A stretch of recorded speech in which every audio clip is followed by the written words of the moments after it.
If you're a man who still believes the most dangerous people in your life are your enemies, you may already be standing in the wrong room. Because the places that destroy a man rarely look dangerous. They look comfortable. They look like friendship, like familiar faces, like circles where everyone understands your struggles and shares the same frustrations. But centuries ago, Niccolo Machiavelli warned of something unsettling in The Prince. A man's downfall rarely begins with his enemies. It begins with the environments where his ambition slowly goes to sleep. Rooms where complaining replaces action. Circles where weakness becomes normal. Conversations where sympathy quietly replaces strength. Most men walk into these places believing they are safe. They think they are networking. They think they are relaxing. They think they are surrounded by people who want the best for them. But sometimes the very places that feel the safest are the ones quietly draining your power. And once you understand these 7 places, you will never walk into them the same way again.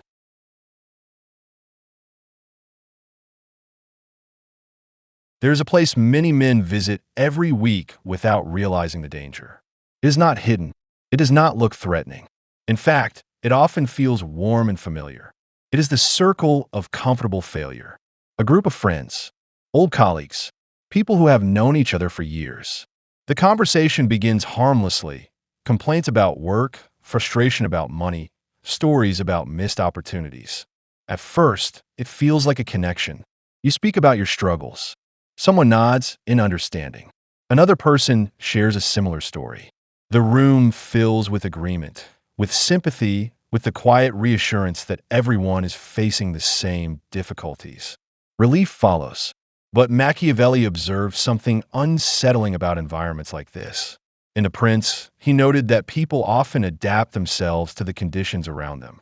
The expectations of a group slowly shape the ambitions of the individual.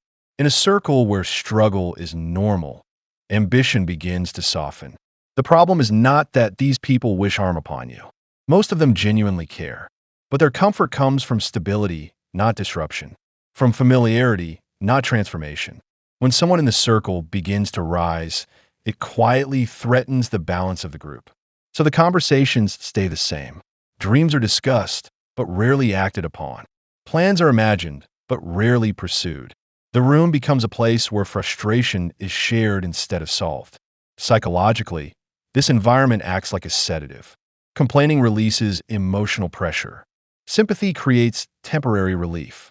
But relief without progress slowly dulls ambition. A man leaves the room feeling understood, but unchanged. And this is why the trap is so difficult to notice. Because it feels supportive. Yet over time, the same circle that offers comfort begins to quietly anchor a man in place. Not through hostility, through familiarity.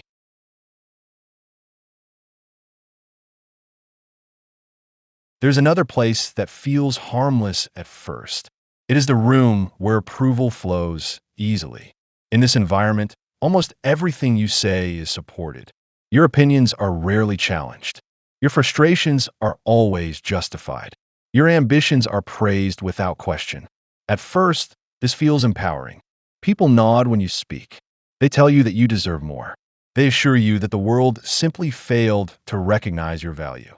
Every setback becomes someone else's fault. For a moment, it feels good. But Machiavelli understood that power rarely grows in places where comfort is constant. In The Prince, he warned that leaders who surround themselves only with agreeable voices lose the ability to see reality clearly. Because when criticism disappears, awareness disappears with it. In rooms built on easy validation, people do not challenge your thinking. They do not test your ideas. They do not force you to confront uncomfortable truths. Instead, they confirm what you already believe. Psychologically, this creates a subtle illusion. The mind begins to confuse approval with progress.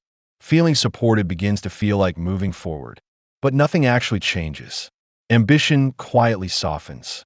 Without resistance, discipline weakens. Without challenge, growth slows. The environment becomes a place where confidence is inflated, but capability remains unchanged. And the danger is difficult to notice, because everyone in the room appears positive, encouraging, friendly. But Machiavelli observed that a wise person values honest correction more than pleasant agreement. True allies strengthen judgment.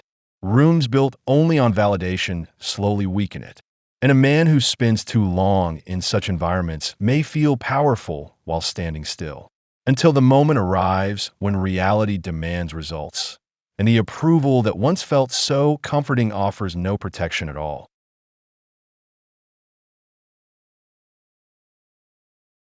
There's a place where many men lose power without realizing it. It is the room where everything feels safe enough to say. The conversation begins casually. Someone shares a frustration. Another reveals a private struggle. Soon the room fills with confessions, plans, weaknesses, fears, ambitions spoken freely in the presence of people who seem trustworthy. For a moment, the atmosphere feels honest. Vulnerability creates connection. Sharing personal struggles brings a sense of relief. The burden feels lighter once it has been spoken aloud.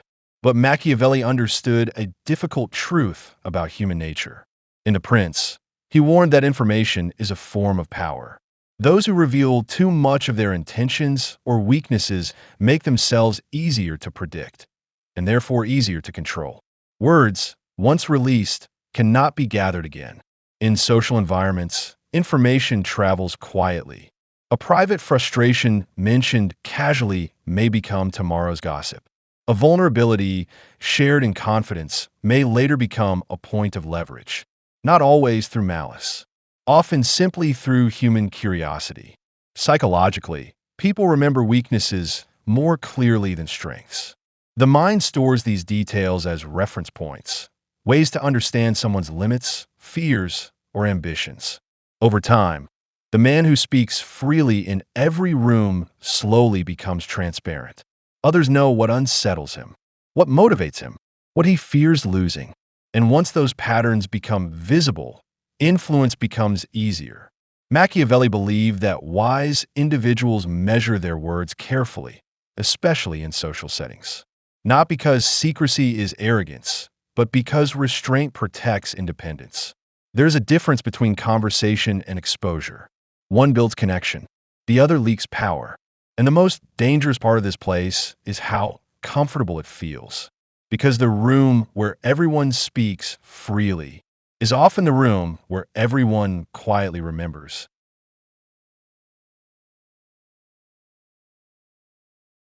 There is a place where many men believe they must defend themselves. It is the arena of public conflict. An argument breaks out in front of others. Someone challenges your reputation, questions your competence, or tries to provoke you openly. The instinct is immediate. Respond quickly, defend your position, prove that you cannot be pushed. Pride demands it. But Machiavelli saw something dangerous in this instinct. In The Prince, he warned that public disputes often weaken the authority of everyone involved. When conflict becomes a spectacle, control begins to slip away. Because the moment an argument turns public, the audience becomes part of the game. People stop observing the issue itself and begin watching reactions. Who raises their voice first? Who appears emotional? Who loses composure? In these moments, perception replaces truth. Psychologically, public confrontation triggers the nervous system. Heart rate increases. Emotions sharpen. Words come faster than judgment. And once emotions take control, mistakes follow easily. The person who provoked the conflict often understands this. They are not seeking resolution. They are seeking a reaction. When a man argues publicly, he reveals something valuable, how easily he can be pulled into battle.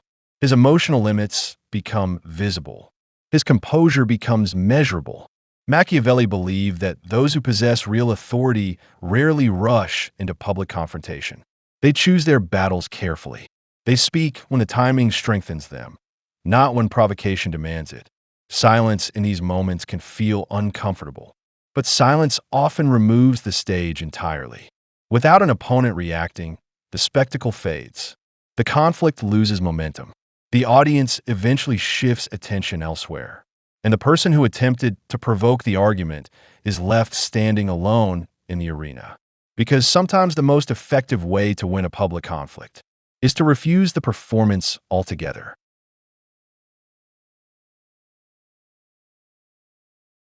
There's a place where success quietly becomes dangerous. It is the company of envy. At first, it did not look hostile. The people in this environment may still smile, congratulate you, and ask about your progress.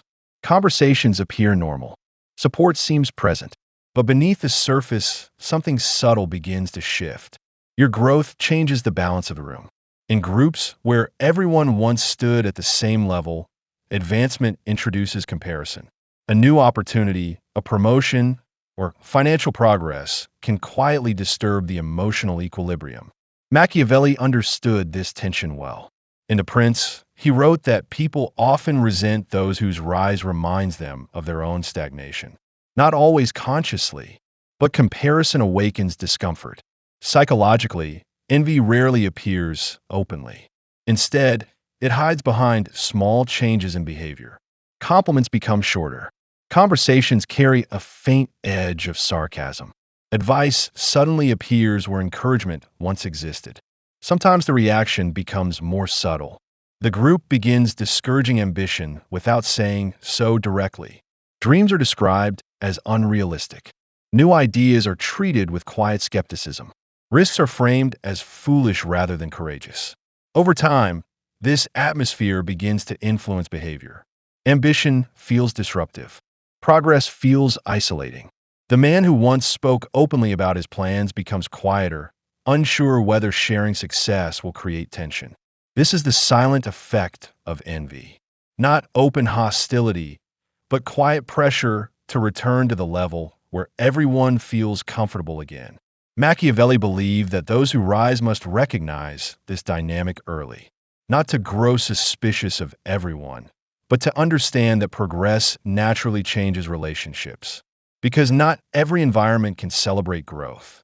Some environments simply tolerate it, and some slowly attempt to reduce it.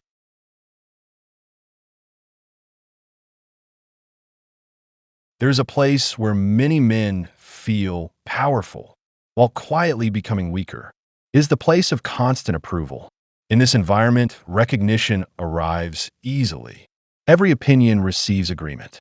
Every story receives admiration. Every success is applauded loudly. At first, this attention feels rewarding. The human mind naturally seeks validation. Approval from others activates the brain's reward system, producing a sense of belonging and importance. A man begins to feel respected, even influential. But Machiavelli observed something dangerous about this dynamic. In The Prince, he warned that leaders who depend too heavily on admiration become vulnerable to those who control it. Because approval can be given, and it can be taken away. When a man becomes accustomed to praise, his behavior slowly begins to adjust around it. He may choose safer opinions, avoid uncomfortable truths, or shape his actions around what will maintain the applause. Psychologically, validation becomes addictive. Each compliment reinforces the desire for another. The mind begins seeking approval rather than pursuing progress. Attention becomes more valuable than discipline.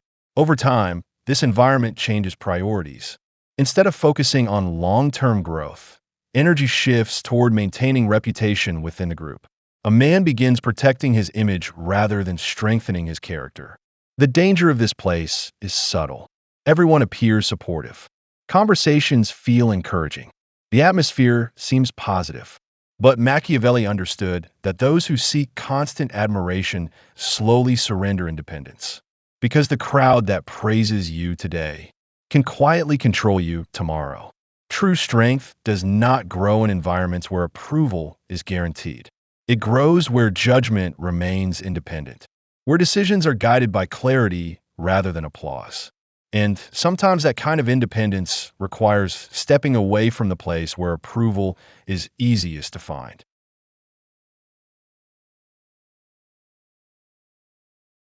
The final place is the most dangerous, not because it is hostile, not because it is chaotic, but because it feels completely safe. This is the room where ambition slowly goes to sleep. In this environment, nothing challenges you. Nothing demands growth. Days pass comfortably. Conversations repeat themselves. The same ideas circulate again and again without ever becoming action. At first, it feels peaceful. Life becomes predictable. The risks feel unnecessary.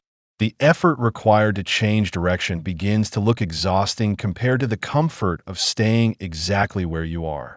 But Machiavelli understood the quiet danger of such environments. In The Prince, he observed that power rarely disappears suddenly. It fades gradually when discipline weakens and ambition softens. Human beings adapt quickly to comfort. Psychologically, the mind begins conserving energy when challenge disappears. Without pressure to grow, motivation becomes less urgent. Dreams that once felt powerful start to feel unrealistic or inconvenient. Over time, ambition transforms into nostalgia. A man begins remembering what he once intended to accomplish rather than pursuing it. The goals that once energized him slowly turn into stories about the past. And this is why the room feels so dangerous. Nothing inside it looks threatening. There are no enemies, no obvious obstacles, no dramatic conflicts, just familiarity, routine, and the quiet belief that tomorrow will always offer another chance. But Machiavelli believed that fortune favors those who act while opportunity is alive. Comfort delays action. Delay weakens momentum. And momentum, once lost, is difficult to rebuild.